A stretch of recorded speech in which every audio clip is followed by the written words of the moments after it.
राधे राधे श्री हरिवंश। कैसे हैं आप सब लोग? होप करते हैं सब अच्छे होंगे श्री जी की कृपा से। बस श्री जी सब पे अपनी कृपा बनाए रखे।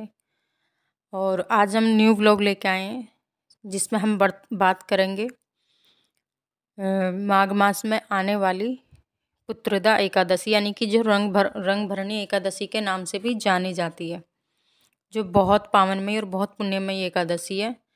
जैसे कि सभी जानते हैं कि माघ मास चल रहा, माघ माह वैसे भी अपने आप में, और उसमें भी कुंभ महीने का कुंभ का बहुत बड़ा आयोजन चल रहा है। तो जो लोग कुंभ स्नान करने नहीं गए हों वो अवश्य जाएं। और वैसे भी बहुत दुर्लभ संयोग अब के बना है, जो 144 साल बाद ये संयोग आया है, और आगे भी 144 साल बाद ही ये संयोग हम सबको शायद हो सकता है, जब तक हम ना रहें आने को मिले। तो और उसमें आने वाली रंग भरनी एकादशी, जो अपने आप में एक और भी बहुत बड़ी बात है, जो अध्यात्म की ओर, जो हमें स्पिरिचुअल जर्नी की ओर बहुत अग्रसर करती है। तो कहते हैं कि जो एकादशी का व्रत करते हैं उन्हें इस धरती पे यहाँ पे इस लोक में संपूर्ण सुख, और मरने के बाद परलोक में हमें समस्त वैभव, लक्ष्मी, मोक्ष की प्राप्ति होती है। तो एकादशी सब व्रतों का राजा माना जाता है, तो इसका पालन हमें अवश्य करना चाहिए। और जैसे कि सभी बताते हैं कि हमारे जो प्रेमानंद महात्मा जी हैं, सतगुरु भगवान है, वो एक चीज़ और भी कहते हैं कि हमें महीने में 2 से 3 व्रत अवश्य करना चाहिए। यानी कि हमें ऐसे व्रत का ज़रूर पालन करना चाहिए जिसमें कि हमारे शरीर को थोड़ी एक दिन के लिए ब्रेक मिले ना खाने के लिए। तो उसमें जो सबसे अच्छा माना जाता है वो एकादशी का व्रत है, तो इसलिए इसका पालन अवश्य करें। और वैसे भी सब व्रतों में सबसे बड़ा व्रत है, लेकिन अब हम बात करते हैं कि ये अब कब आ रही है, यानी कि कब मनाई जा रही है। तो ये मनाई जा रही है, तो ये मनाई जाएगी कृष्ण पक्ष में आने वाली एकादशी का, जिसका नाम है रंग भरनी एकादशी। तो उसमें कन्फ्यूजन है कि वो 7 को है, 7 फरवरी की है या 8 फरवरी की है। तो अब इसमें कोई डाउट या कोई कन्फ्यूजन नहीं है। अब के जो एकादशी है वो है 8 फरवरी की, यानी कि 8 फरवरी को एकादशी का व्रत किया जाएगा। यानी कि सभी संप्रदाय में जो व्रत किए जाएंगे वो 8 फरवरी को ही किया जाएगा, आपको कोई कन्फ्यूजन नहीं है। और उसका जो मतलब दूसरे दिन का जो पारण समय रहेगा वो रहेगा सुबह 7 बजे से 7 बज के 13 मिनट से स्टार्ट हो रहा है, यानी कि पारण समय, यानी कि और वो रहेगा 10 बजे तक। यानी कि 10 बजे के समथिंग में 10 बजे तक उसका पारण अवश्य कर लेना।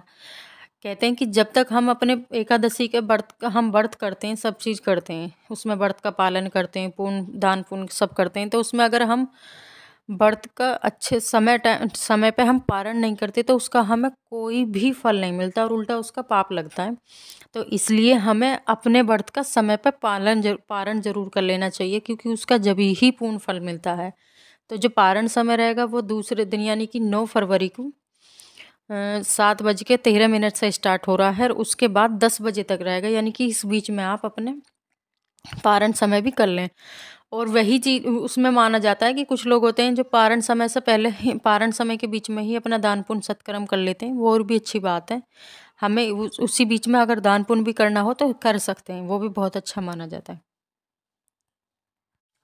अब हम बात करेंगे कि उस दिन हमारी दिनचर्या क्या होनी चाहिए, और हमें ये व्रत कब से स्टार्ट करना चाहिए। तो ये व्रत स्टार्ट हो जाता है 10वीं से, यानी कि 10वीं की शाम से। कहते हैं कि 10वीं को हमें एक टाइम भोजन करना चाहिए, और एक टाइम भोजन करना चाहिए। हो सके तो धरती पर शयन करना चाहिए, यानी कि उस पर कपड़ा बिछा के, गद्दा वगैरह जो भी हो, ऐसा नहीं कि हम बिल्कुल धरती पे सो जाएं, नहीं, हमें धरती पे शयन करना चाहिए। और सुबह जल्दी उठना चाहिए। हो सके तो माघ माह चल रहा, माघ माह में तिल का बहुत महत्व है, तो तिल डाल के स्नान करें, गंगा जल डाल के स्नान करें। उसके बाद भगवान की आरती करें, उनको स्नान कराएं।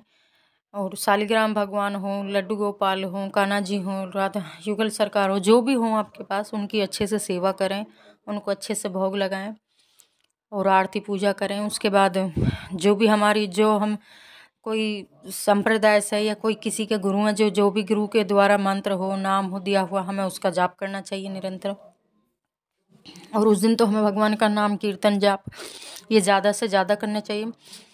और उस दिन हमें तुलसी बिल्कुल भी नहीं तोड़नी चाहिए। एकादशी वाले दिन तो हम तुलसी बिल्कुल भी नहीं तोड़ते, और कहते हैं कि द्वादशी को भी तुलसी हमें नहीं तोड़नी चाहिए, क्योंकि उस दिन भी तुलसी को तोड़ने का विधान नहीं है। कुछ लोग होते हैं ना कि एकादशी के दिन नहीं तोड़ते लेकिन द्वादशी को तोड़ लेते हैं, लेकिन हमें दोनों दिन ही तुलसी माता को, वृंदा देवी को हाथ नहीं लगाना चाहिए। उससे पहले हमें एक दिन पहले ही तोड़ के रख लेनी चाहिए। और हमें अच्छे से उस दिन व्रत का पालन करना चाहिए। मंदिर जाना चाहिए, मंदिर हो आसपास में तो मंदिर जाएं, और मंदिर जाएं, भगवान की सेवा करें जितना हो सके, जैसा जिसकी सामर्थ्य हो, फलाहार से या नमक से। कुछ लोग होते हैं नमक के उससे भी करते हैं, जिन पर नहीं रुका जाता, जिन्हें दिक्कत है, तो वो अपने स्वास्थ्य के अनुसार ही व्रत का संकल्प लें। और सबसे पहले ये मानते हैं कि व्रत का जब तक हम भगवान के आगे संकल्प नहीं लेते, जब तक वो व्रत पूरा नहीं माना जाता। तो पहले अपने व्रत का संकल्प लें, अपना गोत्र बोलें। जो मैरिड हैं वो पहले अपने शादी के बाद का जो उनका गोत्र है उससे बोले, और जो अनमैरिड है वो पहले का बोले, और अच्छे से अपने व्रत का पारण करें। अगली वीडियो लेके आएंगे कथा की। राधे राधे। श्री हरिवंश।